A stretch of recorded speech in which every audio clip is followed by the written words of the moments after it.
Capítulo 17. El tiempo se acaba. Era ya mediodía. El sol terminaba ya su trabajosa ascensión hasta el cenit del cielo cuando Aranda reanudaba su viaje en moto. Avanzaba por el arcén y lo hacía despacio, porque a cada poco un vehículo colisionado con la barandilla de seguridad te obligaba a elegir uno u otro camino. En su cabeza se arremolinaban sentimientos encontrados. Una mezcla de lástima y repugnancia por lo que había encontrado. Había visitado el edificio donde Quinea había estado sobreviviendo, y vaya si lamentaba haberlo hecho. Al principio pensó que aquellas tirajas finas de carne que colgaban de unas cuerdas tendidas de uno a otro extremo de la habitación era alguna especie de mojama salada que habían podido sacar de alguna parte. Pero cuando accedió a una de las habitaciones sintió que todo le daba vueltas. Allí encontró un bulto informe formando una pequeña montaña. Eran uniformes ennegrecidos y el color le recordó a la sangre seca. A su lado, una rudimentaria mesa de madera soportaba herramientas del todo variopintas como pinzas, cuchillos y un par de grandes serruchos. En el lado opuesto había un recipiente grande situado a 1,5 metros del suelo. Tenía una tapa encima provista de un agujero pequeño en el fondo. De ambos lados colgaban 2 ganchos inmundos con restos que parecían orgánicos, y debajo en el suelo había una tubería ennegrecida que llevaba al extremo opuesto de la habitación. Allí había ardido un buen fuego, a juzgar por el destrozo en paredes y techo. Todavía quedaban restos de madera a medio arder, entre ellos la pata de una silla o mesa parcialmente carbonizados. Al principio no comprendió para qué era todo aquel montaje, pero cuando descubrió unos huesos de apariencia humana entre la ropa, supo de qué se trataba. Era un ahumadero, utilizado para ahumar la carne y conservarla. Y la carne, bueno, quién sabe qué atroz historia de terror se desarrolló en ese recinto a medida que el hambre crecía y los soldados se ponían nerviosos. Los imaginó comiendo primero un trozo de nalga del cadáver de uno de ellos, alguien que tal vez fue quitado del medio por alguna discusión que se salió de madre. Al fin y al cabo sabía perfectamente cómo se las gastaba Quinea. Probablemente le quitaron la cabeza como quien pela una gamba para que Necrosum no actuara envenenando la carne. Y después, cuando a los 3 o 4 días el cadáver se movía por sí solo por acción de los gusanos que devoraban su interior, alguien sugirió la prodigiosa y muy antigua técnica del ahumado para seguir comiendo y aprovechando mejor los cadáveres. Y casi podría poner la mano en el fuego. La mano en el fuego. Vaya chiste. A que a los demás les parecía una idea maravillosa. Y después vino otro cadáver. ¿Lo echaban a suertes? ¿Sacaban la pajita más corta o fue Quinea quien se acercaba a ellos por la noche con un cuchillo en la mano? Y después otro. Después de vomitar todo el contenido de su estómago, Aranda salió de allí inundando de náuseas embriagadoras. Era aquella la cara más dura de la supervivencia extrema, cuando no hay supermercados ni tiendas de las que abastecerse, algo que no habría podido imaginar ni en sus peores pesadillas. Se dijo a sí mismo que había tenido una suerte excepcional, y que su experiencia no era la normal, más bien, la excepción. Ese conocimiento inesperado le resultó del todo apremiante. Si había más supervivientes en alguna parte debía darse prisa porque cosas como el agua y la comida terminan por agotarse. El tiempo se acababa. No tardó mucho en llegar al puente que cruzaba el río Guadalmedina. A su derecha, tras una planicie yerma, se divisaba el aeropuerto con una nueva estructura. No supo si era por las circunstancias, pero desde esa distancia la monumental forma parecía una suerte de ataúd gigante, o quizá una gigantesca nave espacial posada despreocupadamente en la Tierra. Y a la izquierda, por fin, los estudios de Canal Sur, con la torre característica llena de antenas que apuntaban en varias direcciones. El enorme cartel con el nombre de la cadena estaba partido por la mitad, y por allí asomaba el fenomenal brazo de hierro de una de las enormes grúas de obra de una construcción cercana. Verla allí rendida y deformada le impresionó. ¿Cómo se derriba algo así? Definitivamente, pensó, la ciudad debía de estar llena de anécdotas e historias de supervivencia extrema que podrían llenar bibliotecas enteras de documentos. Una lástima, reflexionó con cierta amargura, que ya no hubiera profesionales para recabar esa información, ni lectores, ni medios para propagar ese conocimiento. El ser humano desaparecía tal como nació, de forma anónima. Suspiró, concentrándose otra vez en la tarea que tenía delante. La entrada a los estudios estaba a unos escasos 100 metros, pero la base aérea de San Julián quedaba del otro lado. Y si todavía había gente allí, entonces todo el sentido primordial de su aventura encontraría su resolución. Frunció el ceño. Pensaba con creciente preocupación que debía vigilar sus pasos. Tendría que extremar las precauciones para no acabar siendo abatido desde la distancia por algún centinela apostado, si es que los militares aún poblaban el lugar. La base de San Julián dejó de ser hogar permanente de los aparatos del Ejército del Aire cuando fue disuelta a principios de los 70. A partir de entonces, la base tuvo la consideración de unidad aérea de apoyo operativo, con responsabilidades como el mantenimiento de la red militar de comunicaciones, entre otras cosas. Allí, en virtud de un acuerdo de cooperación, se apostaban los helicópteros de la Policía Nacional y la Guardia Civil, además de aviones cisterna en los meses de verano. Parte del fenomenal complejo se pensó como residencias de descanso del personal del Ejército del Aire, con casi 50 bungalows reformados hacía pocos años, pistas de tenis y varias piscinas. Los edificios principales y las diferentes instalaciones se distribuían alrededor de un patio de armas, y los vastos almacenes, antiguamente barracones para las dotaciones de soldados, se encontraban junto a la pista de uso exclusivamente militar que corría paralela a la civil. Aranda llegó a la entrada principal, que nacía en la misma avenida de Velázquez, y se encontró con un muro de apenas 2 metros de alto con una maltrecha puerta deslizante de hierro que cortaba la carretera de acceso. Una pequeña cabina de control estaba emplazada al otro lado. Le sorprendió un poco descubrir que el acceso podía haber pasado por el de una urbanización convencional, y que los muros de entrada fueran tan bajos. Incluso, las verjas de Carranqué eran más altas. Echó un vistazo alrededor. Tampoco había muchos espectros por allí cerca.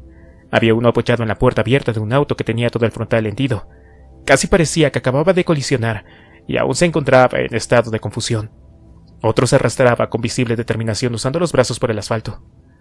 Las piernas colgaban, flojas detrás de él, como si fueran incapaces de sostenerlo, y aún había unos cuantos más vagando en la distancia, meciéndose a cada paso que daban, como troncos procesionales.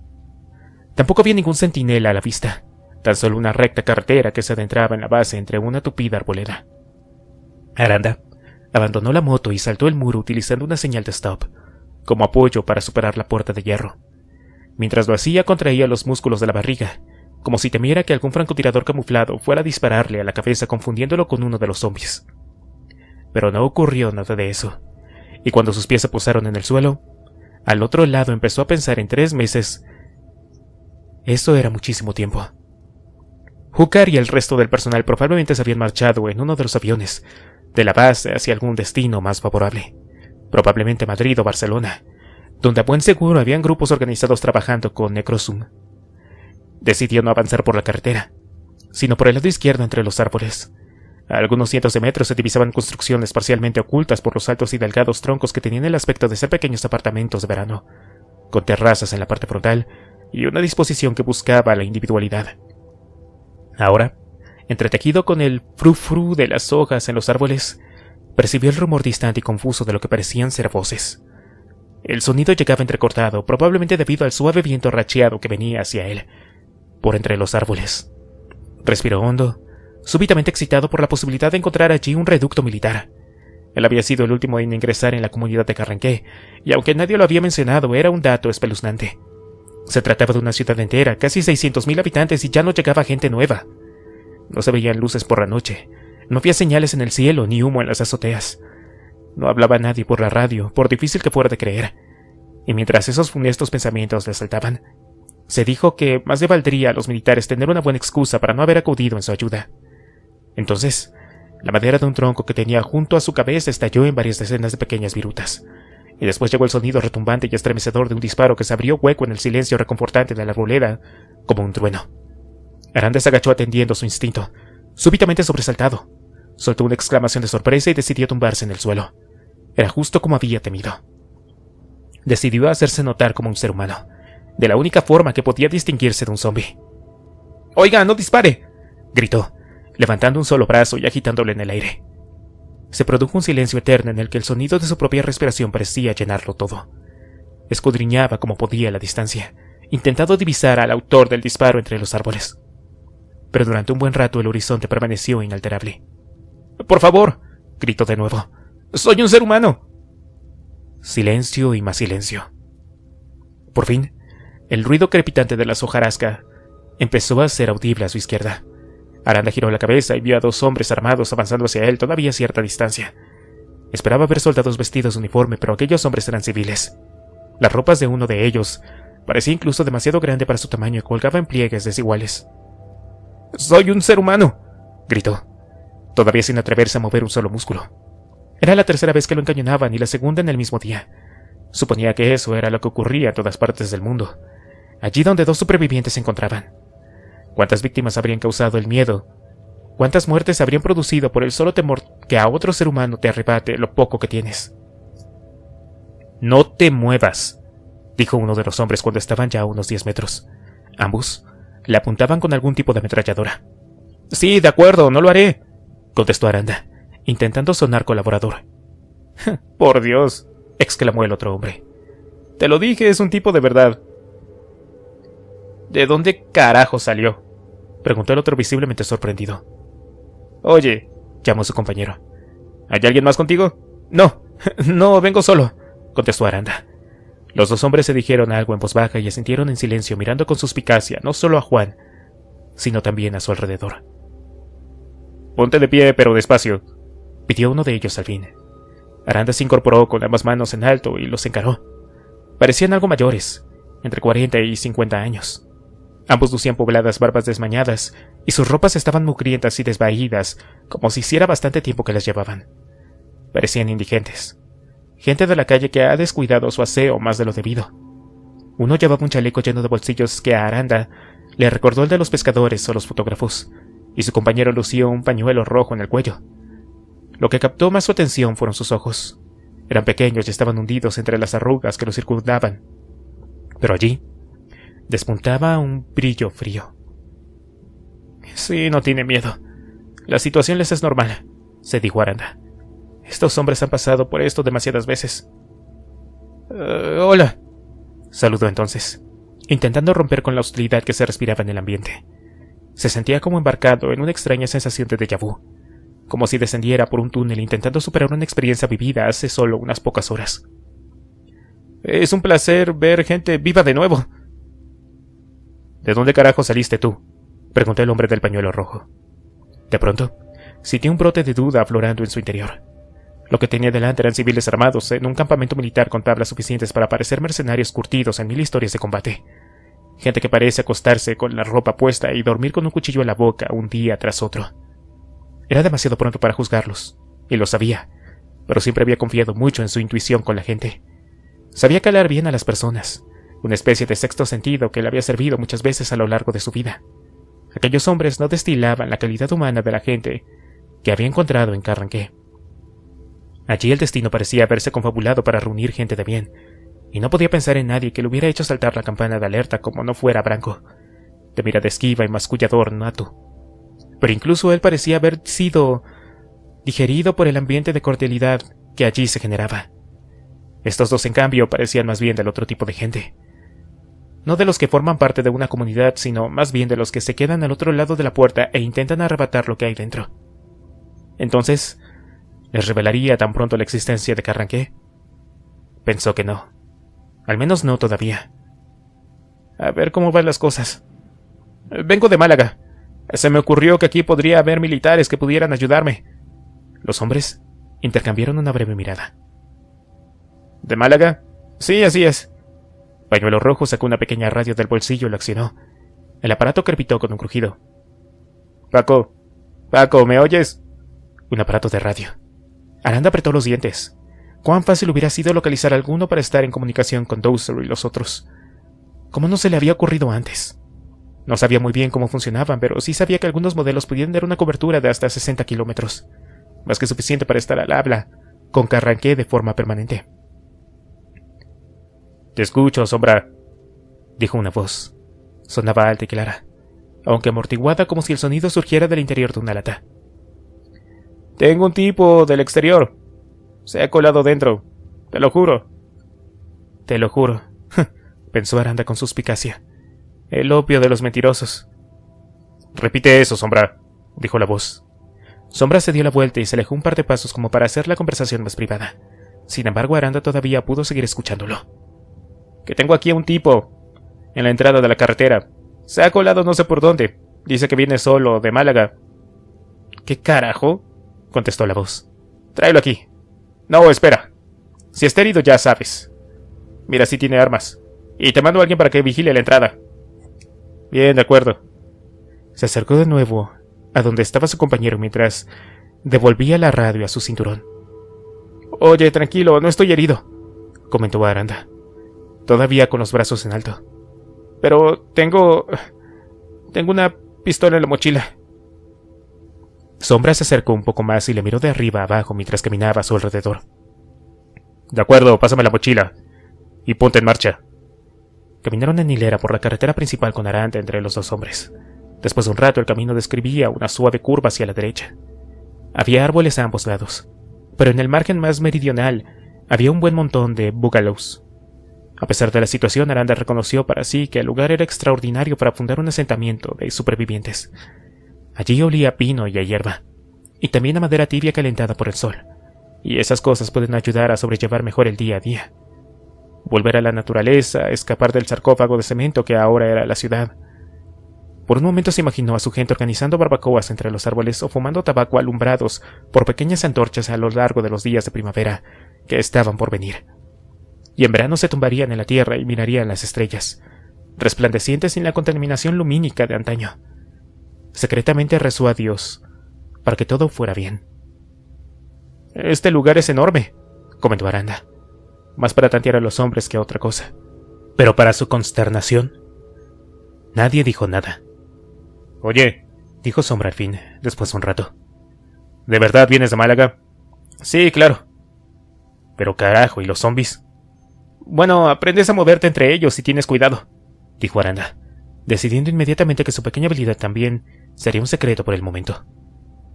Una mierda, dijo el hombre que no había abierto la boca hasta ese momento. Lo dijo arrastrando mucho las palabras, como recreándose en la pronunciación. En serio, no es difícil, dijo Aranda. Los huevos, respondió cortante.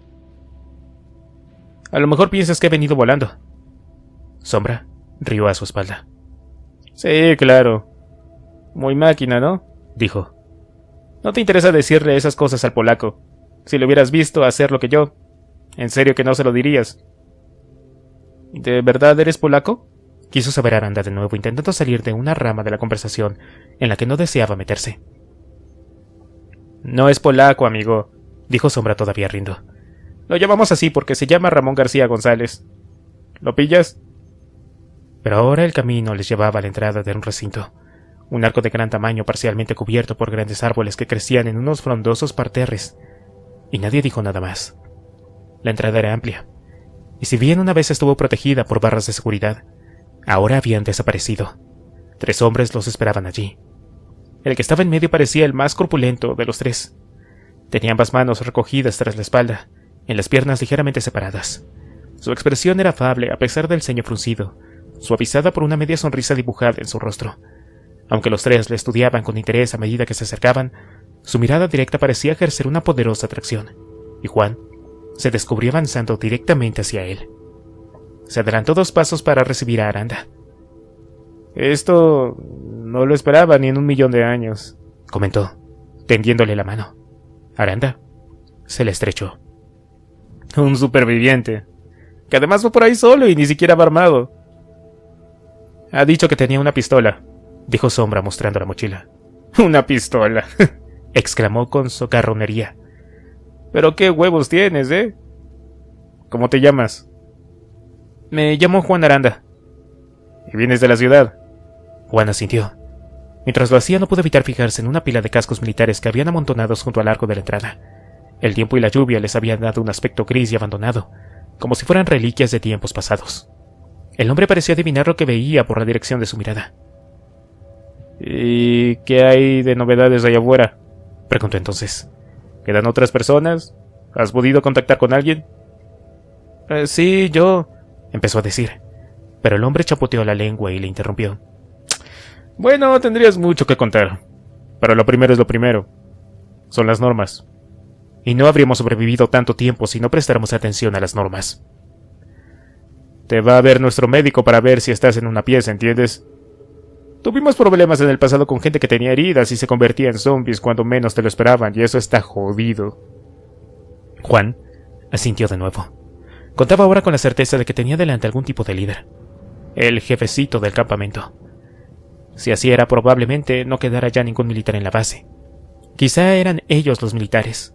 Pensó saltando rápidamente de una idea a otra. Quizá abandonaron sus uniformes y todo el protocolo porque de todas formas, el mundo estaba ya del todo desbalazado, y ciertas cosas dejan de tener sentido después de un tiempo. No se le había escapado que no había habido ningún saludo militar por el momento. Y hay otra cosa. La confianza se gana. Tú no eres una excepción. Hasta que nos conozcamos todos un poco mejor, te acompañará alguien siempre. ¿Qué te parece? Sí, claro, lo entiendo, contestó Aranda. Un hombre de pocas preguntas, ¿eh? Bueno, eso no está mal. Aquí se habla mucho y a veces conviene no tener la boca tan grande. Se vive más tiempo así.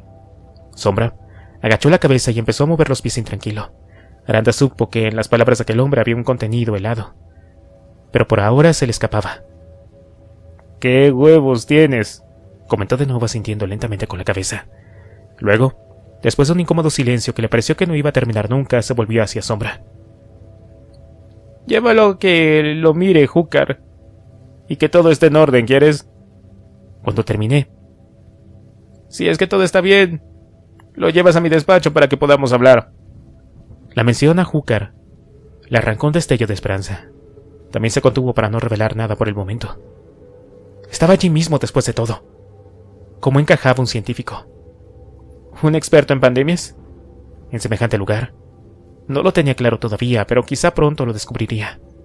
Sentimientos encontrados lo asusaban constantemente, porque todos los poros de su piel exudaban el mismo mensaje de advertencia. Peligro. Aranda, peligro. Bien, de acuerdo, vamos. Otra vez se pusieron en marcha, cruzando por un enorme patio de armas hacia un edificio vasto y achaparrado que quedaba a su izquierda. Juan miraba en todas direcciones mientras caminaba, buscando señales de vida. Sin embargo, las ventanas estaban casi todas cerradas y el suelo del patio estaba lleno de hojarasca, traída por el viento, como si nadie cuidara del lugar. O bien el lugar era enorme, o no contaban con mucha gente allí porque no parecía haber nadie a la vista. No vio ningún centinela, ni mujeres ocupadas en sus quehaceres andando de un lado para otro, ni familias, ni tampoco niños. Cuando llegaron al edificio, sin embargo, encontraron a otro hombre sentado tras una mesa. Estaba leyendo un libro cuando irrumpieron a través de la puerta abierta, y se sorprendió visiblemente al ver a Aranda aparecer. «Carajo», comentó. «¿Qué hay, colega? Fíjate uno nuevo». «¿Pero qué?», dijo poniéndose de pie. «¿Cómo que uno nuevo?». «Hola», saludó Aranda con una cara de circunstancias. Sombra le puso una mano sobre el hombro. «Ha entrado por la carretera el jodido. Dice que va solo por ahí. Paco ha dicho que lo mire Hooker, para ver si está bien. Ya sabes la paranoia que tiene». El hombre lo examinó de arriba abajo como si llevara muchísimo tiempo sin ver a un desconocido. Su boca formaba una o minúsculas sorpresas. «No me jodas. ¿Está ahí, no?», preguntó Sombra. «Carajo, claro que está ahí», contestó el hombre. «Pues vamos». Se despidieron brevemente, y cuando avanzaban por el pasillo, Juan sintió los ojos de centinela clavados en su nuca. Al final del corredor atravesaron una puerta y Juan se encontró en una especie de enfermería que inmediatamente le trajo recuerdos del improvisado laboratorio del Dr. Rodríguez. Allí, sentado en un escritorio y concentrado en unos libros de notas, estaba un hombre alto de cabellos grises, cara redonda y sonrosada y gafas pequeñas. Al sentir la puerta abriéndose levantó la vista, con la nariz arrugada. El gesto le trajo un inesperado recuerdo de su madre, quien solía hacer eso mismo para evitar que los anteojos resbalaran. «¿Qué hay, doctor?», saludó Sombra. «Hola, Marcelo», dijo despacio. Tiene un acento extranjero muy marcado. «Le presento a Juan Aranda». Juan ya había echado un rápido vistazo a la habitación, que ahora se le presentaba como una mezcla entre enfermería, despacho y biblioteca. Había demasiados enseres personales por todas partes, incluso restos de un fugaz desayuno en una de las mesas, lo que indicaba que Hooker probablemente no salía mucho de la habitación. ¿Y qué había dicho el centinela, que pasaba su tiempo leyendo un libro? «Coño, claro que está ahí», es lo que había dicho. Si sabía algo de simples operaciones aritméticas, todo apuntaba a que Hooker era un obseso del trabajo. O tal vez un prisionero.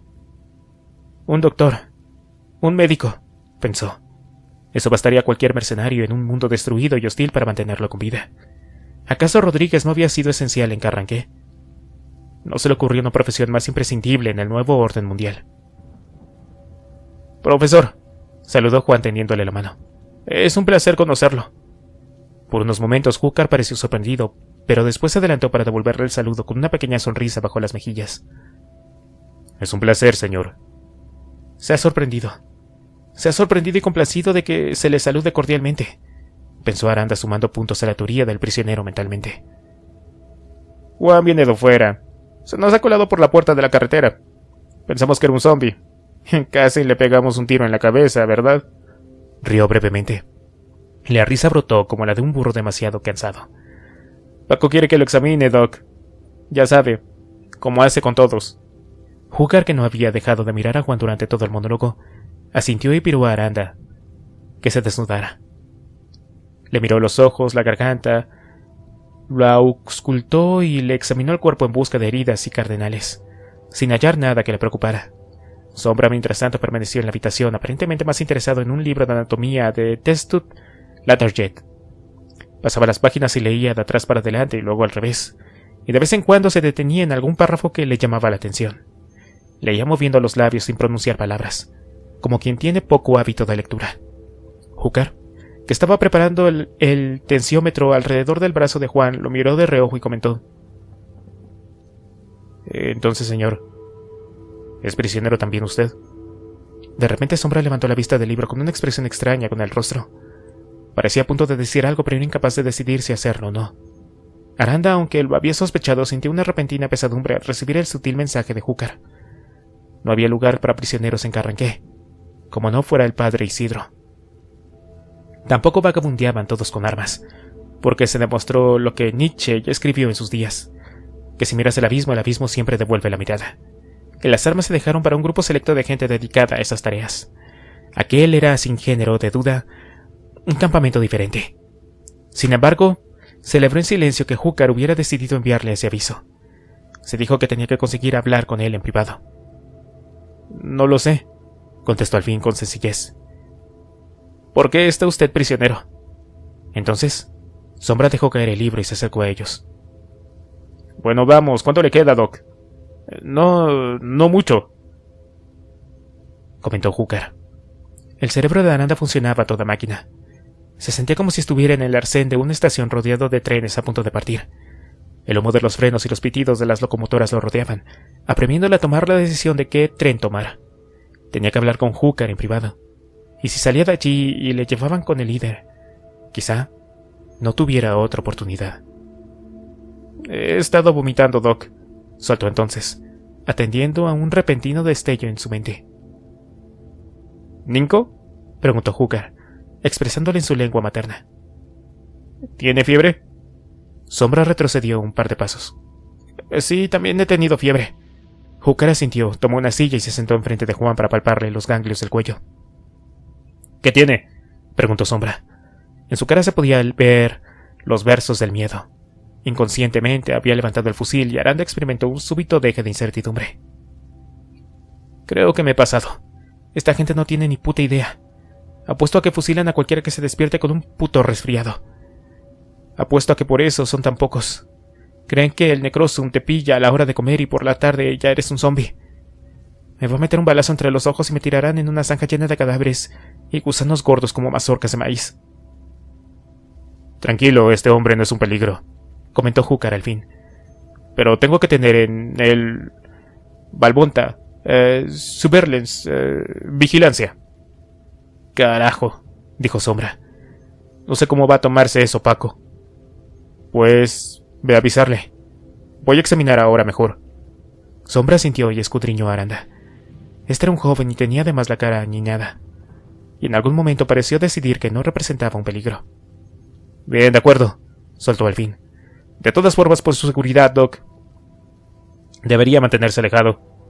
Se acercó entonces a la silla, junto a las manos de Aranda por detrás, y le puso unas esposas que extrajo de un bolsillo del chaleco. «De verdad, esto no es necesario», dijo Aranda. «Ya oíste, Paco», comentó Sombra. «La confianza hay que ganársela, amigo. Nada personal, pero son tiempos difíciles». Esperaron expectantes a que Sombra saliera por la puerta, y cuando ésta estuvo otra vez cerrada, Hooker empezó a hablar precipitadamente, visiblemente nervioso. El sudor empezaba a aflorar en su frente. «Bien, tenemos poco tiempo», dijo. «¿Quién es usted?» «Pertenezco a una comunidad de supervivientes en Málaga. Doctor, somos unos 30. Estamos en Málaga y nos va muy bien». «Bien, bien», contestó Hooker, asintiendo vigorosamente con la cabeza. «¿Y usted ha viajado solo hasta aquí?» «Sí. Quería ir a los estudios del Canal Sur para comunicarme por radio con todos los supervivientes que quedan y puedan escucharme». «Esa es una gran idea. ¿Pero usted solo?», interrumpió Hooker. «Sí, pero escuche. Por el camino encontré un soldado que me habló de usted. Me dijo que usted estaba relacionado con la comunidad científica y que estaba trabajando por el virus Necrosum». Hooker abrió mucho los ojos. «¿Mitabuita?» Hacía mucho tiempo que yo no escuchaba ese nombre. «Doctor, yo podría ayudarlo», contestó Aranda hablando con rapidez. «Se podría llevarlo conmigo. Tenemos un médico en nuestro campamento que ha hecho asombrosos avances. Doctor, si usted supiera, tiene que saber que yo soy inmune». «¿Qué es qué?», preguntó Hooker agitando la cabeza como si hiciera grandes esfuerzos por comprender. «Los muertos vivientes no pueden verme. Puedo caminar entre ellos, puedo golpearlos, empujarlos y ellos me ignoran». Hooker le miraba ahora con un rostro de escasos centímetros, escrutándole con sus ojos verdes. Por un segundo le pareció que había perdido la conexión con él, como si se retrajase. Aranda empezó a ponerse aún más nervioso y se maldijo por haber soltado ese conocimiento tan directamente. Era con probabilidad algo difícil de creer para un científico. «No es broma». «Por supuesto», dijo en un susurro. No, exclamó Aranda. Las esposas tintinearon a su espalda a medida que él se agitaba en su silla. «Tiene que creerme, doctor. Nuestro investigador hizo lo propio con los cadáveres de los zombies y extrajo bastante información sobre el virus. No recuerdo la explicación completa, pero dijo que Necrosum era un extremófilo, un agente patógeno que puede sobrevivir a las condiciones más adversas y que se apodera de las funciones vitales. Encontramos un hombre que tenía el virus sometido en su interior, ¿sabe? Como una vacuna. Verá, algo le ocurrió mientras le practicaban una plasmaféresis. Hubo complicaciones y el hombre estuvo muerto unos instantes. Necrosum empezó a actuar, pero cuando terminaron de cambiarle toda su sangre consiguieron recuperarlo, y Necrosum quedó reducido. Él era inmune también. De alguna manera es algo que los zombies pueden detectar. Creo que nos ven como si fuéramos uno de ellos. Ya sabe que es un inútil disfrazarse de muertos vivientes. Ellos siempre te ven, siempre huelen, siempre saben quién está vivo y quién no». Hooker le escuchaba con la boca abierta, intentando dirigir el torrente de información que Juan le había soltado. «Mucho tiempo que yo no escuché ese nombre.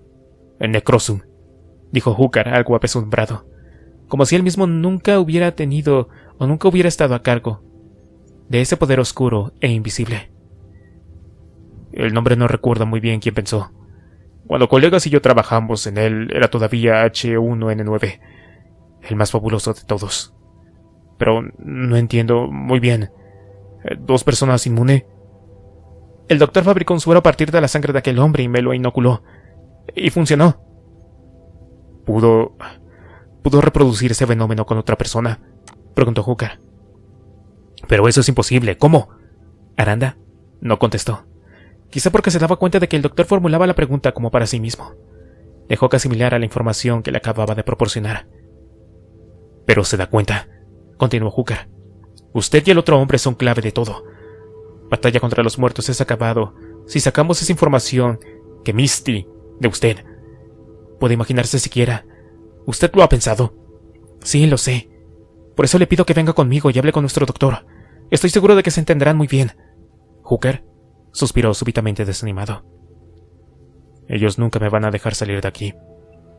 Yo voy contigo al peor lugar de este planeta, si ellos me dejan. Pero yo estoy prisionero con ellos», dijo mirándose las manos con una expresión de impotencia. «¿Pero por qué? ¿Y los militares?». «Todos los militares fueron muertos. Por ellos», explicó Hooker recordando. «Vinieron del aeropuerto civil donde ellos estaban fuertes. Eran muchos, pero la comida terminó, y cuando ya no había agua, cruzaron la pista y se acercaron aquí. Aquí hacíamos un muy buen importante trabajo de investigación. Los almacenes eran muy grandes, llenos de alimento y agua. Segura que nosotros pudimos estar viviendo mucho tiempo, pero ellos piden comida y los soldados los acogen, porque base es muy grande y tienen sitio para todos. Pero no todos buenos. Una noche ellos atacan el almacén de armas y explotan ¿cómo se dice? ¿Dónde duermen los soldados? ¿Los barracones? Sí. Explotan el barracón y casi mueren todos. Muchas semanas después todavía es fácil encontrar manos y un pie muy lejos, dijo con amargura. Hubo disparos toda la noche. Soldados muy bien entrenados, pero eran muy pocos, insuficientes. Y antes que el sol saliera todo estaba acabado. Ese hombre Paco es el líder de ellos. Es listo y muy cruel. Nos dejaron a mí y a otros 3 colegas científicos con vida porque, claro, nosotros primero médicos y luego especialidad, y muchos de ellos tenían heridas muy feas que necesitaban curarse. También hubo zombies dentro de la base. Los soldados muertos se levantaban cuando no es ni mediodía y matan a algunos de ellos. Otros morían cuando nosotros queríamos curarlos. Y mataron a un colega. Días terribles, en serio. Por eso Paco muy asustado de gente enferma con heridas dentro de la base. Tu plan es muy arriesgado. Si él piensa que tú estás enfermo, entonces tú estás muerto. Aranda sintió. Es como había pensado, exclamó al fin. Pero, ¿cómo vamos a salir de aquí? Permanecieron en silencio unos breves instantes reflexionando sobre ese problema. Aranda forcejeaba moviendo los brazos, y por fin Hooker levantó la cabeza con los ojos brillantes. ¿Ellos saben que puedes moverte sin problema con zombies?, preguntó. No, en absoluto, no saben nada. Creen que voy solo y que siempre he estado solo. Hooker sonrió complacido. Brillante, bastante inteligente. Pues escucha, yo siempre muy bueno con ellos, nunca intento nada. Porque de todas maneras, ¿dónde puedo ir? Así que ellos ya no miran tanto por mí en la noche. ¿Comprendes? Sí, comprendo. Por la noche yo voy por usted donde lo pongan. Seguro que ellos miran, pero yo no tan viejo, no tan corto ya. Yo hago libre a usted y escapar juntos. Y cuando yo con usted fuera, usted protege a mí de los zombies. Se miraron con renovadas esperanzas, y con las caras enfrentadas a tan poca distancia sonrieron con complicidad. La puerta se abrió en ese momento con tanta violencia que Hooker dio un respingo. Era Sombra y otro hombre que todavía no había conocido, y ambos llevaban armas. Sombra tenía una expresión bastante seria en el semblante, el labio ligeramente hinchado y un rastro de sangre en la barbilla, como si se hubiera limpiado a duras penas con la manga. Apuesto que los sagrados calzoncillos del padre Isidro a que Paco le ha dado su opinión de forma expeditiva sobre dejarme solo con Hooker, pensó Juan divertido. Pero Sombra le dedicó entonces una mirada de profundo rencor. Paco quiere hablar contigo, anunció Osco. Ahora. Capítulo 18. El fin de Carranque. Emergieron casi por azar, por el sitio más favorable de la parte trasera del complejo, entre el muro exterior y el edificio principal.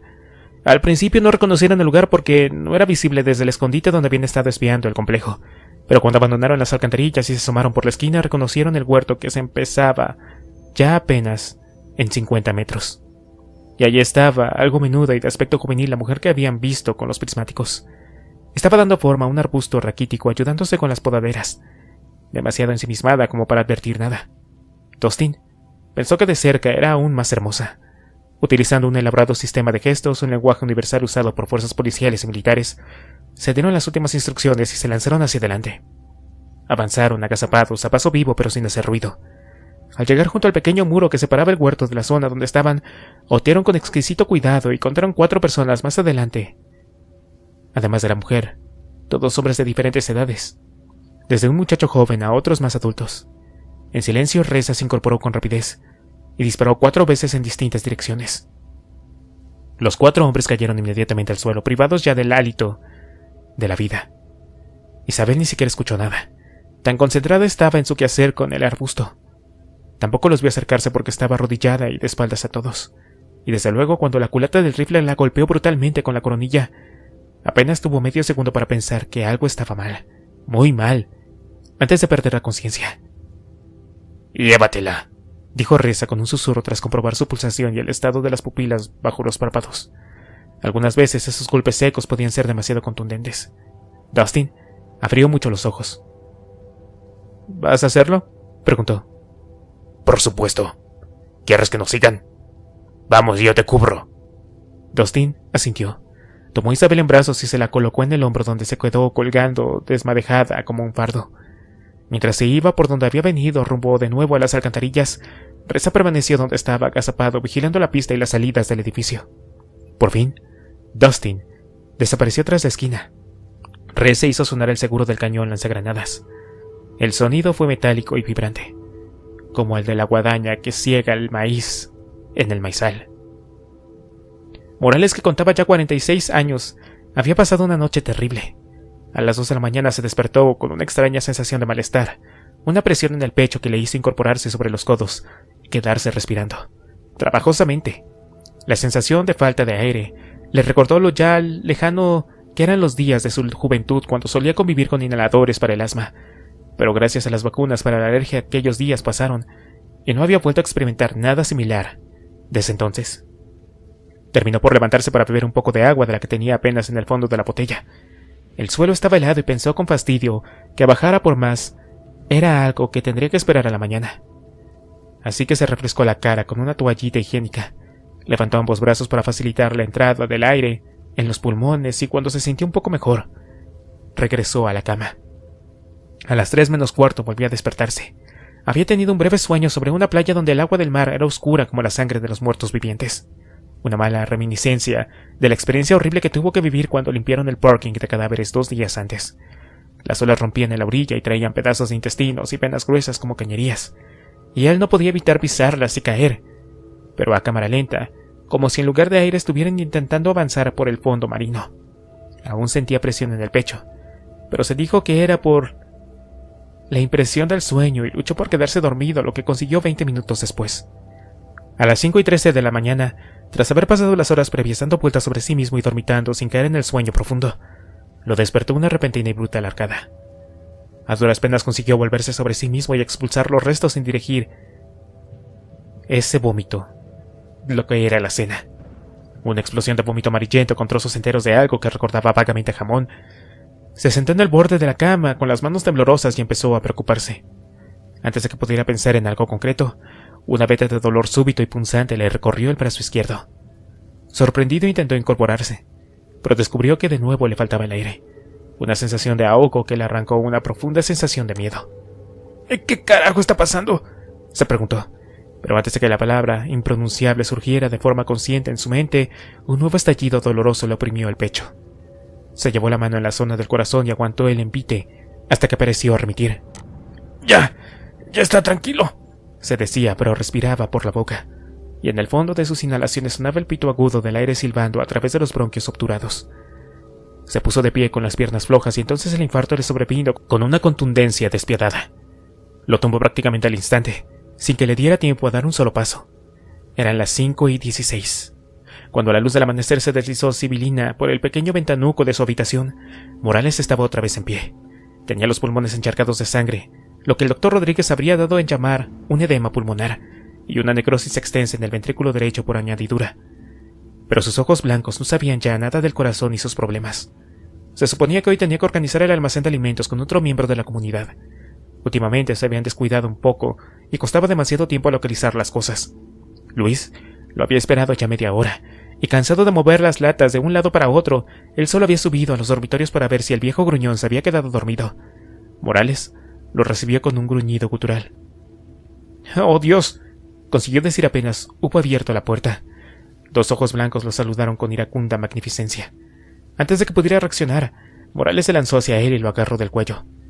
El tiroides y la tráquea estallaron con un crujido, produciendo una grave lesión interna, pero no murió al instante. Todavía pudo sentir cómo sus dientes se incrustaban en la mejilla y desgarraban la carne con facilidad. 1 minuto más tarde, Morales, con la boca ensangrentada y un fulgor asesino en su mirada, salía al corredor de los dormitorios. Reza se encontraba ahora agazapado junto a los ventanales de la entrada principal, los mismos que el padre Isidro hiciera pedazos no hacía tanto tiempo. Parte del plan de Moses había sido tapiarlos, por lo menos hasta un poco más de media altura, pero no había habido tiempo. No encontró a nadie, de manera que entró en el edificio con extrema cautela, asegurándose de que sus pasos no producían ruido alguno. En su fuero interno la adrenalina saturaba su organismo como corre el champán en una celebración importante. A su izquierda un mortecino corredor desaparecía detrás de una esquina, y a su derecha unas escaleras ascendían hacia la planta superior. En la pared que tenía enfrente se abría una única puerta. Su simpleza le revelaba que probablemente no era más que un cuarto de servicio, pero antes se aseguraría. Pegó el oído brevemente. Silencio. Cuando la abrió, sin embargo, un tropel de armas distribuidas en estantes se expuso ante sus ojos. La sensación fue extraña. Se detuvo por un momento contagiado de un pequeño amago de duda. Era demasiado sencillo. El arsenal de aquel extraño bastión de los vivos en medio de la necrópolis era algo raro, especialmente en Málaga, a tan pocos metros de la puerta. ¿Acaso era posible? Cerró la puerta con cuidado y caminó despacio entre los estantes, recorriendo con la vista los fusiles y las cajas apiladas de municiones, cargadores de 37 y 100 balas, trajes antidisturbios y unas cuantas armas. Cuando llegó al final de la sala, abrió el armario con cierta expectación. Albergaba un presentimiento sobre su contenido, y sus expectativas se vieron superadas con creces. Allí estaba reluciente y acomodado en un plástico de embalaje de burbujas un lanzacohetes con sus proyectiles RPG. Sus dientes asomaron bajo sus labios curvados en una sonrisa gélida. Era perfecto. Cargó el tubo lanzador con una de las aparatosas granadas y metió una segunda en la mochila. No había forma de llevar ninguna más. Eran demasiado grandes y poco manejables para almacenarlas en ninguna parte, pero tampoco importaba. Un par de disparos era todo lo que necesitaba para lo que tenía planeado. Así que pasó la cinta sobre la cabeza y dejó que el tubo quedara a su espalda con la ojiva asomando por encima de su cabeza como si fuera una extraña chimenea. Cuando salió afuera, sin embargo, unas voces que provenían de la escalera lo sobresaltaron. Alguien bajaba conversando animadamente. Un grupo, sin duda, ya que pudo identificar al menos 3 voces distintas. Sin embargo, no había forma de saber si eran más, y no podía arriesgarse a que estuvieran armados, pues su posición le daba ventaja al estar a una altura más elevada. De manera que avanzó un par de pasos resueltamente y accionó el tirador de lanzagranadas. El proyectil salió con un ruido seco y decepcionante envuelto en un rasgo de humo neblinoso, y se estrelló en el rellano que permitía el giro de la escalera. A medida que rebotaba contra la pared y luego el suelo, las voces se interrumpieron de improviso, como si alguien hubiera quitado el volumen de la escena. Se produjo un silencio intenso de un par de segundos y por fin, la granada explotó, haciendo restallar un eco estridente a través de la sala. Los cristales de las grandes ventanas cimbrearon como si fueran láminas de plástico, y una demencial lluvia de algo que parecía sangre salpicó las paredes del rellano. El sonido de la explosión debía haber alertado a todo el mundo, así que se preparó con el fusil pegado a la mejilla cerca de una de las esquinas. Desde allí controlaba los 3 accesos. Oculto por las sombras de su improvisado escondite, Reza se descubrió respirando pesadamente por la boca. Experimentaba una creciente oleada de excitación que le embriagaba de tal manera que tenía el rostro encendido y las manos algo temblorosas. Se permitió cerrar los ojos unos instantes para recuperar el control. Sabía que iba a necesitar de toda su puntería. De repente, alguien gritó en el piso de arriba, cerca de la escalera. Fue un alarido ronco, desmesurado, que parecía reverberar por todas partes. Reza adivinó que algún otro debía haber descubierto los cadáveres o los trozos de ellos. Sabía que esas granadas hacían diabluras con los débiles cuerpos humanos. Esperó. Moses alternaba entre la media carrera y el paso rápido nublado por una nube de preocupación. El sonido que lo había llamado hacia el filo del edificio principal había sido potente y grave, como el de una explosión. El huerto aún quedaba lejos, y la diferencia de nivel no le permitía ver los cadáveres que había en el suelo, pero al menos podía confirmar que no había nadie en pie, lo que desde luego era raro. Sabía que a Isabel le gustaba tanto dedicar su tiempo a trabajar allí, que se le podía pasar incluso la hora de comer. Por fin, cuando había recorrido media distancia, escuchó de nuevo gritos a su espalda, lejanos pero agudos, como el silbato de una tetera en ebullición.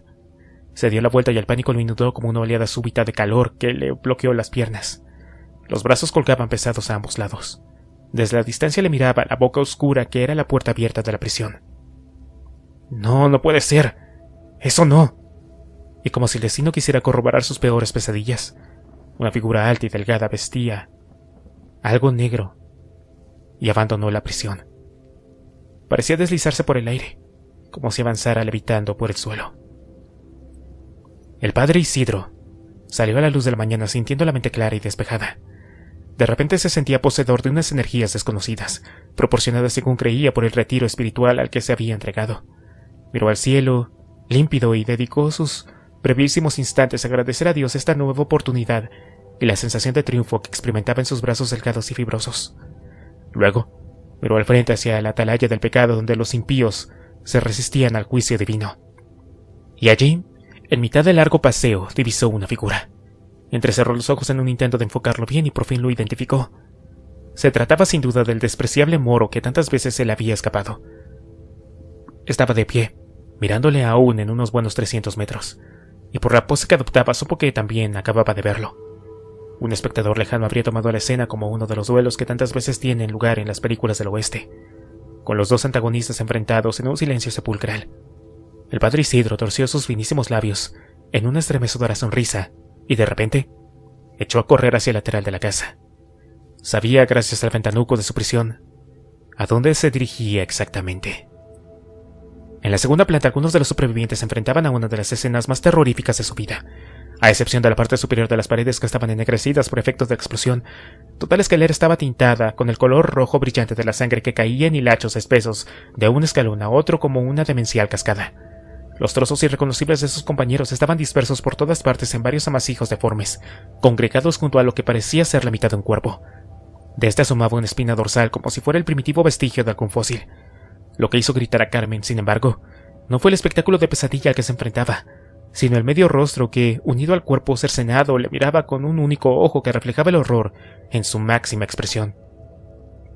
«¡Basta, Carmen, basta!», le gritó Ricardo, forzándola a que se diera la vuelta y abrazándola. Carmen se cubrió la cara con ambas manos, todavía gritando y deshecha en un mar de sollozos. «¡Vamos, arriba, Carmen, vamos!», le dijo. «Dios bendito», susurró otro, incapaz de apartar la vista de aquella casquería. Pero entonces, un alarido agudo y exasperante a sus espaldas lo sobresaltó. Carmen, amparada aún en el brazo reconfortante de Rodrigo, dio un respingo. Este se volvió con una expresión de genuina sorpresa. Ahí bajaban varios compañeros presos de un ataque de pánico, saltando los escalones de 3 en 3 e intentando pasar unos por encima de otros. «¿Qué pasa?», quiso decir con una expresión de absoluta incredulidad. Pero entonces lo vio. Era Morales, bajando detrás de ellos con la boca llena de sangre y los brazos levantados. Su expresión era colérica, y se levantaban ambos carrillos mostrando los dientes. «¡Dios!», consiguió decir, y entonces forzó a Carmen a enterrar su cara en su pecho. Cerraba los ojos en un abrazo final. En la penumbra de la esquina de la recepción, Reza escuchó los alaridos de Morales y también los de Luis, que iba justo detrás, después de que Necrosum lo hubiera puesto en pie de nuevo. Él sabía de gritos de muertos vivientes, sabía del dolor y sabía lo que una garganta humana puede dar de sí cuando una dentadura de emboscada hunde sus dientes en la carne. Y sabía lo que aquello representaba. Probablemente su pequeña granada había hecho levantarse a un par de ellos. Bien, si tenían muertos vivientes arriba, había llegado el momento de ejecutar su plan. Salió fuera, cuidando que no hubiera nadie que pudiera sorprenderlo, y se separó, a algunos metros del edificio. Una vez allí, colocó el tubo lanzacohetes en el hombro y lo accionó. El cohete salió a una velocidad impresionante. El cartucho de expulsión, al quemarse, dejó una humareda que olía a San Juan y que se quedó ingrávida a su alrededor. La estela de humo que describía el cohete en su vuelo era una espiral casi perfecta por mor de las aletas estabilizadoras. El cohete entró limpiamente en la recepción. La cruzó de lado a lado y salió por la puerta de la habitación donde estaba el arsenal.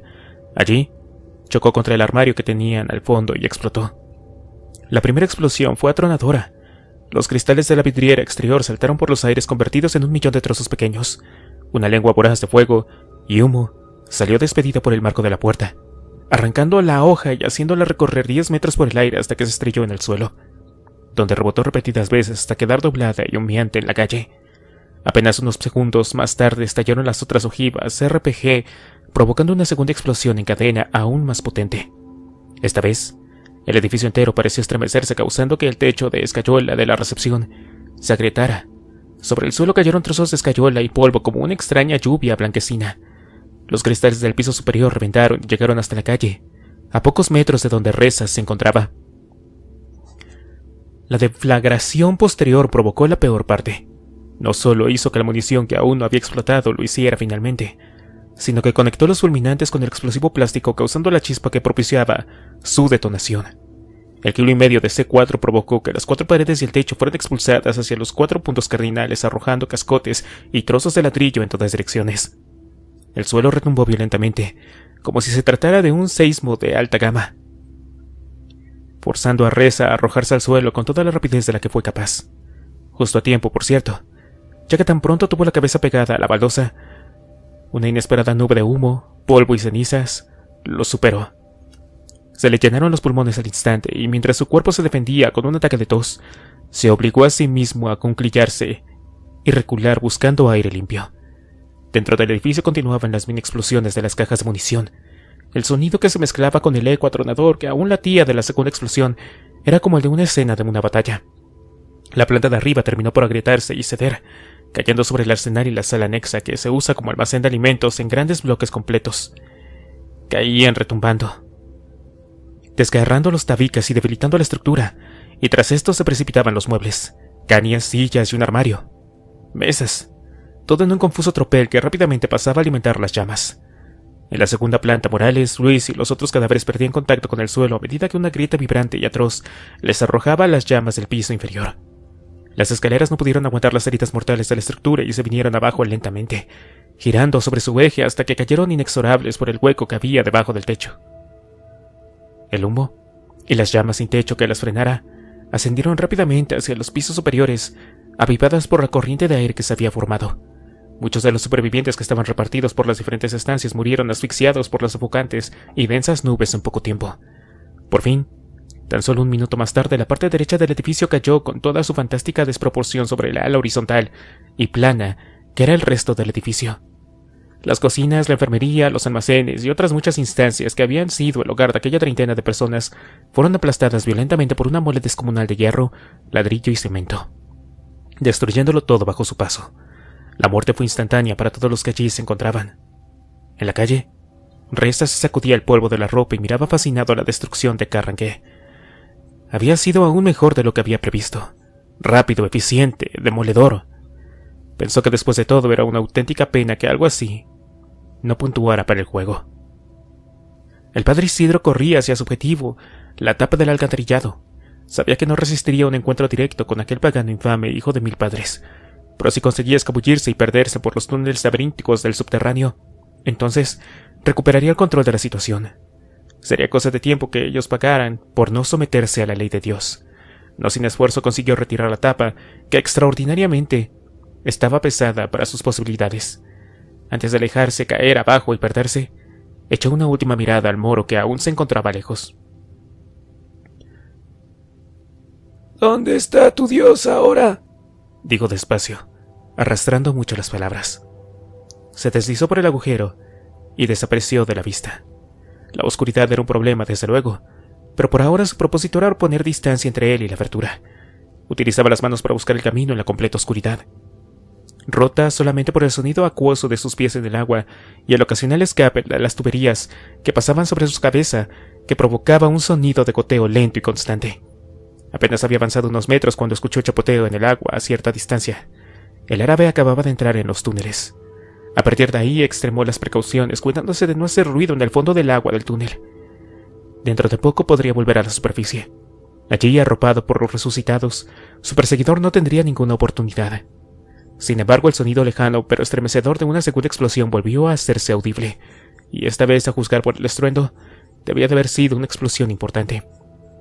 ¿Qué estaría pasando en el edificio? No lo sabía, pero suponía que estaban en problemas, lo que alegraba su frío corazón.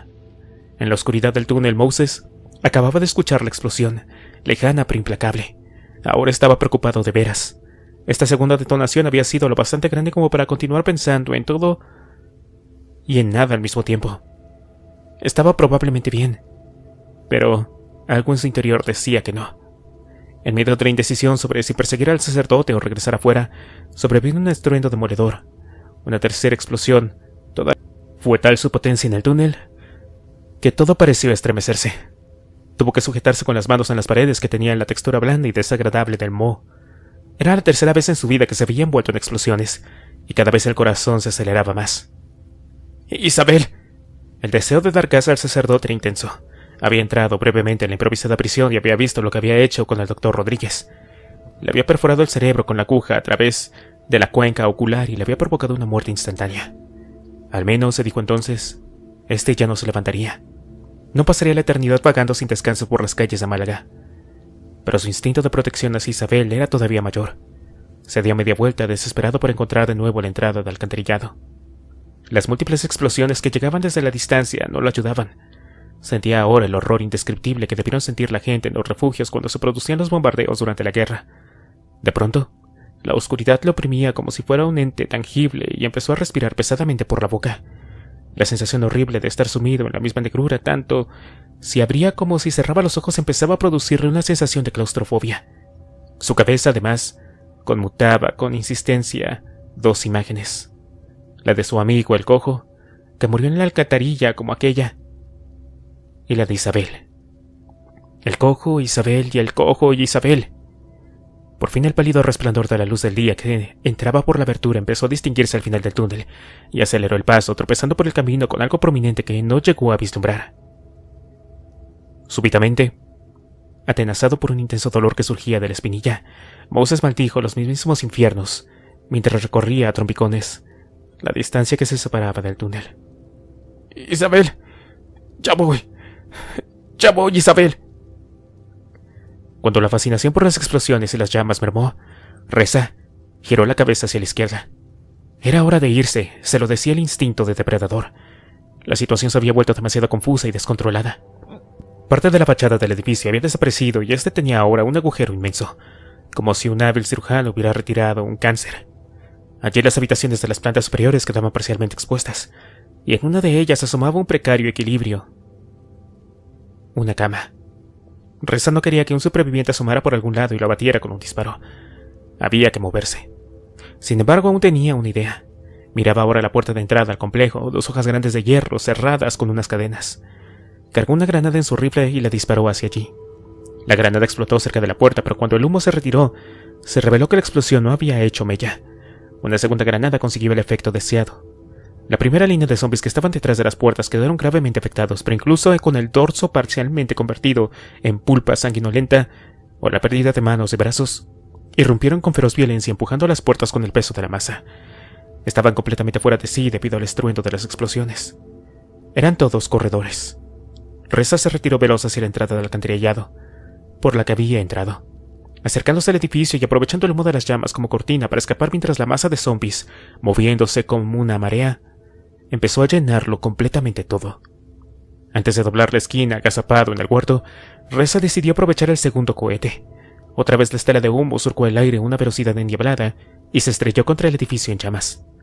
Hubo una explosión atronadora que lanzó cascotes y trozos de cemento del tamaño de un auto a medio kilómetro de distancia. Uno de los fragmentos envuelto en una fulgurante bola de fuego cayó encima de un numeroso grupo de zombies que corrían y lo arrastró dejando una hilera de sangre y trozos de carne de más de 50 metros. Pero del hueco herido del edificio surgieron figuras envueltas en el humo de la explosión. Se tambaleaban como conmocionadas, agarrándose en las paredes en un intento de mantenerse en pie. ¡Corredores!, gritó alguien entonces entre los toses y lamentos. Y efectivamente desde el lado opuesto un grupo numeroso de espectros avanzaba hacia ellos corriendo como posesos. Los brazos volaban en ángulos inverosímiles, como si con ello pudieran darse una ímpetu en la carrera, y las piernas parecían a punto de quebrarse. Se abalanzaron sobre ellos, perdiéndose en la humareda y llenándolo todo de llantos y gritos histéricos. Gritos de profundo horror como no los había conocido Málaga desde tiempos ancestrales. Tiempos de barbarie, donde el padre mataba al hijo y el hijo al hermano.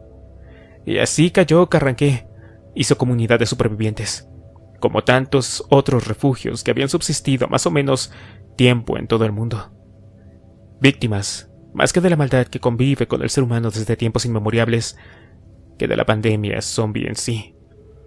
Era el motivo real por el que las ciudades estaban ahora vacías, el motivo por el que el ser humano no consiguió sobreponerse y vencer a la circunstancia de que los muertos volvían a la vida, convertidos en bestias cuyo único propósito era destruir. Porque el ser humano, en la intimidad de su alma, era peor que esas cosas. Satisfecho, Reza dejó el tumbo, el lanzacohetes aún caliente en el suelo, y corrió con una sonrisa espeluznante hacia su agujero de nuevo. Capítulo 19. Resurrecturi. Moses salió a la superficie ascendiendo trabajosamente por la escalerilla de mano. Cuando consiguió asomarse, la poca fortaleza que había reunido con la imagen de Isabel en la mente y en el corazón se derrumbó por completo. Allí ya estaba lo que había sido su hogar las últimas semanas, convertido en una ruina envuelta en llamas. La fachada se había derrumbado y tan solo la parte izquierda del edificio permanecía altiva. recortada contra el cielo azul del mediodía, hierros torcidos como arterias heridas despuntaban entre los ladrillos y el cemento agrietado. «No, no, por favor, no». Se puso en pie ligeramente mareado por la impresión que le había producido aquella imagen horrible, y avanzó 2 pasos dubitativos hacia adelante. Pero entonces vio algo más. Había gente corriendo delante del edificio. Al principio supuso que eran sus amigos, pensó en alguna explosión que había hecho volar el edificio por los aires e imaginó que querían apagar el incendio o ayudar a los que estuvieran aún vivos bajo los ladrillos y el cemento. Pero después la realidad de lo que ocurría se hizo evidente. No eran sus compañeros. Eran zombies. Muertos que corrían por todas partes llenándolo todo con sus alaridos. Retrocedió sin poder apartar la mirada de aquel espectáculo pavoroso. ¿Cómo había podido ocurrir todo tan rápido? ¿Qué suerte de maléficos sobrenaturales había caído encima? Oscuridad o no, regresó a las alcantarillas. Era obvio que nunca podría acercarse por la superficie. Tenía que avanzar hacia el norte y tratar de aproximarse lo más posible. Y una vez allí, encontrar a Isabel y escapar hacia el álamo con todos los que aún quedarán vivos. Al menos, eso se dijo. Parecía que había sido una buena idea. Mientras desaparecía en las tinieblas, su pensamiento era para el escuadrón. «Por favor, vuelvan. Vuelvan, chicos, por favor». Cuando tras recorrer una maraña de túneles el padre Isidro volvió a asomarse con extrema prudencia a la superficie, no pudo creer lo que veía en sus abultados ojos negros. La ciudad impía ardía, devorada por llamas de una intensidad como no creía que las hubiera en el infierno. Por todas partes, los resucitados deambulaban enloquecidos, excitados hasta extremos inimaginables, pero sin poder localizar una víctima en la que descargar su rabia. Unos se desfocaban encorvados sobre sí mismos, gritando de una manera tan desmesurada que las venas del cuello parecían explotar. Otros corrían de forma frenética en direcciones absurdas. Se golpeaban contra una pared y caían al suelo, donde se levantaban como accionados por un resorte para salir corriendo en otra dirección. En medio de aquel caos emergió el padre Isidro, altivo y victorioso. Se erguía con las piernas ligeramente entreabiertas y los brazos estirados a ambos lados del cuerpo, las palmas expuestas, sintiéndose un campeón de Dios, un triunfador en su pequeña cruzada contra los pecadores. Las lágrimas caían por sus mejillas, dejando un rastro de piel limpia, y en el infinito amor que experimentaba, levantó la mirada al cielo y agradeció con toda intensidad la ayuda prestada. Oh, cómo ardían los negros muros de la iniquidad. Cómo se deslavaba el pecado con las fuertes llamas enviadas por su Señor, Dios Padre Todopoderoso. En su mente se golpeaban imágenes de rayos celestiales que provenían de los cielos y arremetían contra el edificio de que arranqué, arrancando la piedra, resquebrajando el hormigón y doblando el acero de sus oscuras estructuras. Así debía de haber sido, sin duda. En su delirante frenesí imaginó también ángeles blancos sin rostros, grandes y terribles, que destruyeron las puertas de acceso tocando unas trompetas de bronce. Y por fin, una miridia de demonios pequeños, de piel nubosa y roja, que abrían grietas y cimas sin fondo, desde donde ascendían las llamas reclamando las almas impuras que debían sobrevallar la condenación eterna. Se acercó más al edificio imaginando aquellas y muchas otras propias escenas que se podían ver en los alucinantes cuadros de Bruegel o el Bosco. ¿Habrían muertos todos?, se preguntó de repente. Bien sabía cómo se movían aquellos hombres y mujeres condenados como las ratas, siempre por debajo de la superficie, ocultos de la luz del sol, escondiendo sus almas negras al ojo del Señor, siempre atento en el cielo. Oh, lo sabía muy bien, desde luego. Voy a asegurarme, Señor. Me aseguraré de que no se escape ninguno. Los buscaré y los cazaré para tu gloria, Señor, para el juicio final. Lo haré ahora mismo. Corrió con grandes zancadas de vuelta a los túneles donde se internó resueltamente, y allí escudriñó, buscando sin hacer ruido el más mínimo resplandor o sonido lejano que pudiera darle una pista, algún indicio que le permitiera localizar las escurridizas ratas. Por fin, tras deambular sin rumbo por los túneles oscuros y hediondos, se escuchó un rumor amortiguado que procedía de más adelante.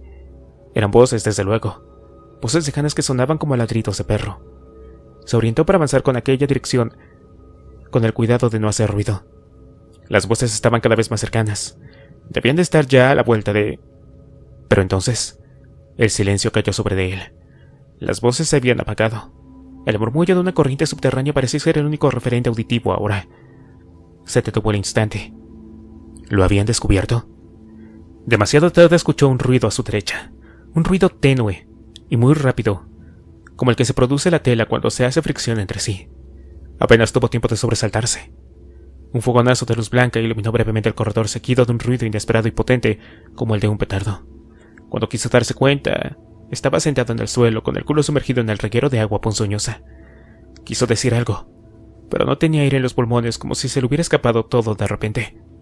Miró con perplejidad hacia la frente, levantando ambas manos, pero descubrió que tampoco podía, como si no tuviera fuerza ya alguna. Y luego sintió algo en el pecho, una especie de arritmia, una taquicardia intensa que parecía abrazarle. Miró hacia abajo y vio una herida circular que manchaba rápidamente la sotana a la altura del pecho. Los bordes del agujero estaban ennegrecidos y chamuscados. Era un agujero de bala. Vaya, pensó con cierta confusión, y entonces no pudo enfocar ya con claridad. Se perdía la imagen. Se perdía, difusa como una ensoñación de duermevela.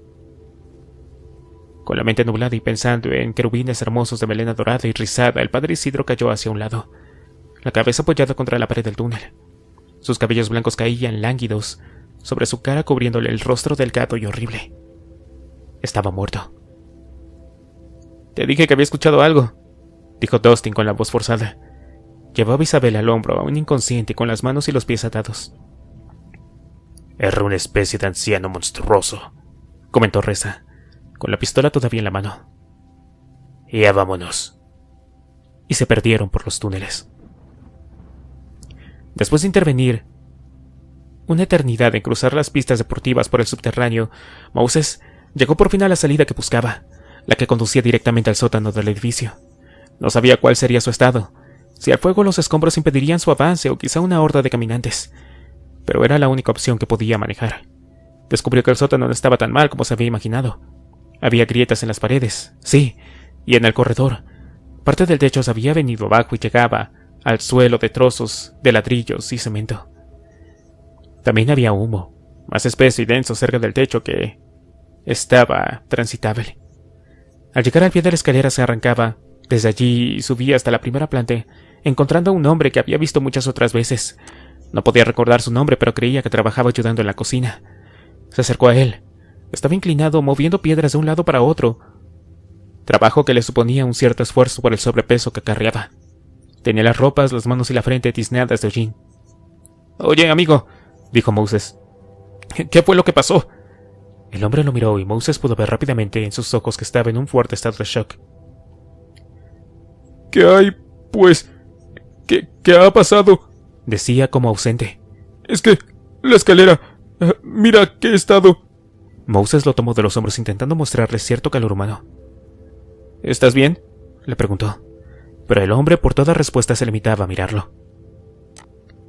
«Vamos». «Hay que irnos aquí», continuó diciendo. «¿Ha intentado llegar al álamo?»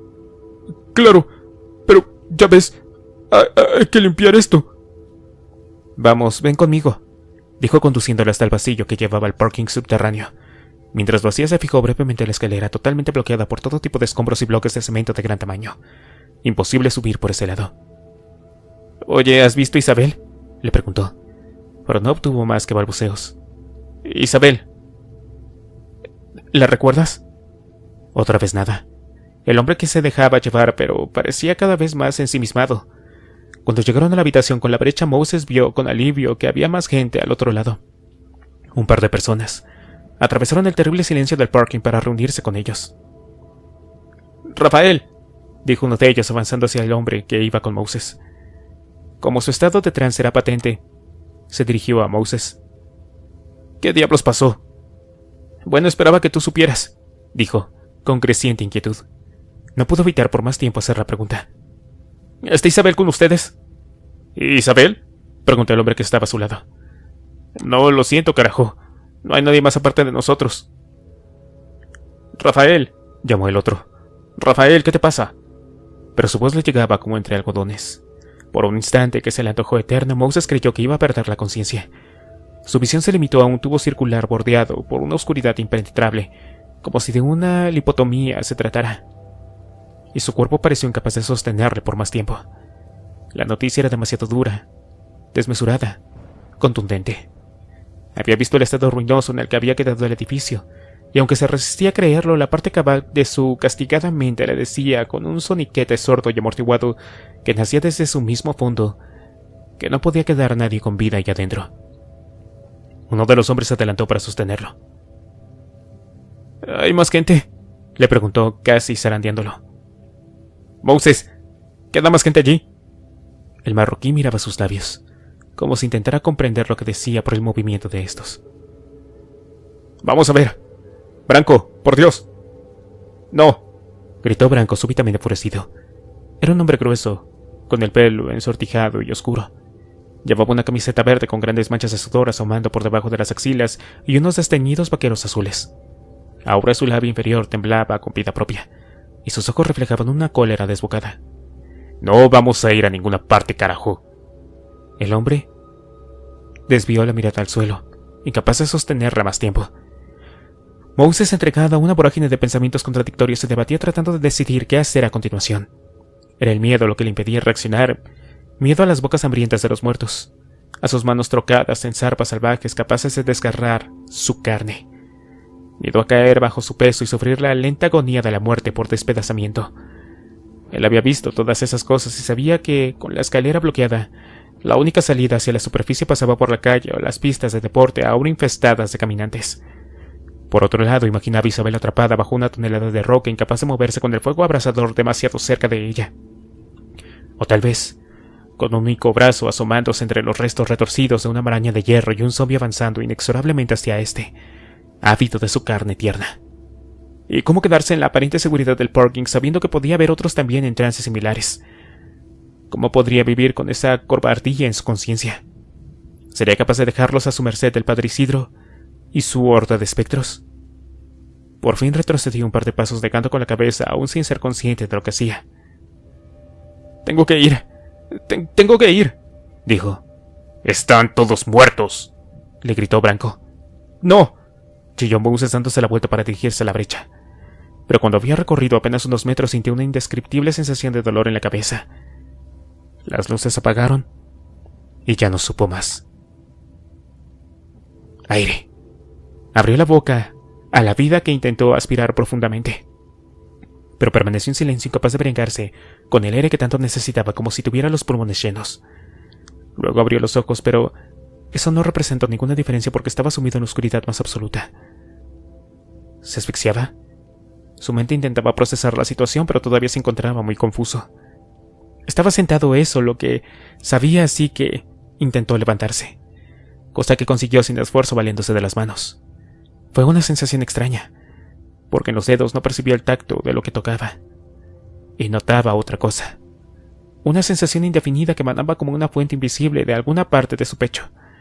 Un calor extraño y malsano, una mezcla de hambre profunda y ansiedad que parecía apoderarse poco a poco de su raciocinio. Sacudió la cabeza intentando despejarse. Tenía un vago recuerdo de lo que había ocurrido antes de ese momento. Había recorrido los túneles, o eso creía, en persecución de algo. Sí, eso era, uno de los túneles del alcantarillado. Hasta que... El fogonazo y el disparo. ¿Acaso no le habían disparado? Se llevó la mano al pecho, pero al palpar el agujero de la sotana la retiró inmediatamente, vivamente sorprendido de encontrar los bordes rasgados que la bala había roto a su paso. Separó uno de los lados de la pechera y esta vez se forzó a pasar la mano por la piel. Y allí estaba inequívocamente una herida grande y profunda en la que la piel se hundía hacia adentro. Había abundante sangre alrededor, pero no notó la humedad densa y tibia de esta. Como si estuviera palpando una herida en un cuerpo ajeno, introdujo lentamente el dedo en la herida. Primero poco, luego un poco más, hasta que finalmente descubrió una extraña indiferencia que había alojado 2 dedos sin sentir dolor alguno. Tocaba las paredes de la cavidad blanda y húmeda, arropado por una sensación de irrealidad acentuada por la penetrante oscuridad que lo rodeaba. Luego, al flexionar los dedos, descubrió que podía notar cómo se desgarraban los tejidos todavía sin acusar ninguna sensación. Extrajo los dedos y los agitó delante de sus ojos sin verlos. El padre Isidro caminó después, sin rumbo por el alcantarillado, intentando comprender qué significaba todo eso. A ratos se debatía entre sentimientos encontrados. Pensaba que, herido de muerte, estaba a punto de caer de bruces contra el suelo inmundo, donde su vida se apagaría de una vez por todas. Que probablemente el shock del disparo debió de haber causado alguna especie de insensibilidad en él. A duras penas notaba la sangre espesa y pegajosa sobre la piel bañándole su lánguido cuerpo. Luego, su mente escoraba otra línea de pensamiento y resolvía que quizá ya había muerto y que aquella oscuridad intensa era una especie de limbo en el que deambularía para siempre jamás. Después de todo, no le había vuelto a fallar a él. No había tenido él que ocuparse de la ciudad impía. Condenado, sí, vagaría por el purgatorio hasta que fuera digno de nuevo. En un momento dado, sin embargo, la claridad de la luz del sol empezó a vislumbrarse en algún lugar indeterminado frente de él. La cloaca se le reveló terrenal y nauseabunda como siempre había sido, y entonces su esperanza volvió a resurgir cuando, todavía tímida y frágil como la llama en una vela, empezaba de nuevo su resurrección. Era apenas un tímido haz que se filtraba en el pequeño agujero circular que tenía una de las tapas en su centro, pero al trepar descubrió que retirarla no le requería ningún esfuerzo. Volvió a salir, esta vez en la calle, en el exterior del perímetro de la ciudad deportiva, algo más al norte. Allí volvió a examinar sus dedos ensangrentados y la herida de bala en su pecho. Era como una boca monstruosa, oscura y profunda, y por primera vez en mucho tiempo el padre Isidro tuvo miedo. El sol arrancaba destellos refulgentes en uno de los cristales de uno de los locales comerciales. Estaba sucio, por la lluvia y el polvo, pero todavía era capaz de devolverle su propio reflejo. Se acercó temeroso y se contempló a través de las pequeñísimas gotitas de suciedad que lo cubrían. Le costó bastante recorrerse a sí mismo. Estaba tan delgado, una burda caricatura de lo que fue un día antes de que Dios le encomendara su particular misión. Su sotana era un andrajo desgarrado y sucio, y sus ojos... Padre nuestro, que estás en los cielos. Cerró los párpados y apartó el reflejo de su propio rostro interponiendo una mano en el cristal que cimbrió levemente en toda su extensión. Por fin abrió los ojos de nuevo y se miró en el escaparate. Eran blancos, totalmente blancos como los de todos los espectros que vagaban penitentes por las calles de la ciudad. Abrió la boca sin poder evitarlo y el rostro casi cadavérico y horrible que emitió un gesto en el cristal le recordó sin ningún género la duda de que así se veían los muertos. Igual que los resucitados. Eso era lo que había pasado. Ahora lo sabía. La habían disparado y en la oscuridad de la cloaca su corazón se había detenido. Pero entonces... Levántate y anda, Lázaro. Dios Padre Todopoderoso había vuelto a traerlo a la vida. Se desplomó cayendo de rodillas al suelo de nuevo sin sentir dolor. Sus rodillas huesudas hicieron un sonido hueco como el de una clave musical. Hubiera llorado, pero sus lagrimales no funcionaban como antaño. No eran importantes para Necrozum. Inundado hasta la médula por su exaltación religiosa, el padre Isidro lo desconocía todo sobre el virus, pero este había actuado en su cuerpo como lo había hecho con todos los que se enfrentaban a la muerte, poniendo en marcha los viejos motores y encendiendo de nuevo las calderas. En su caso, el coma zombie había sido un tanto especial. Necrozum ya existía en sus venas en estado activo, como también estaba presente en su córtex cerebral y un sistema inmunológico pero latente sometido, lo que le convertía en una vacuna andante. Por eso Necrozum no había tenido que reiniciar el cerebro. No había tenido que llevar a cabo la regresión al estado primitivo y salvaje que ocurría siempre. Como resultado, el padre Isidro había vuelto a la vida, sí, pero con su intelecto intacto.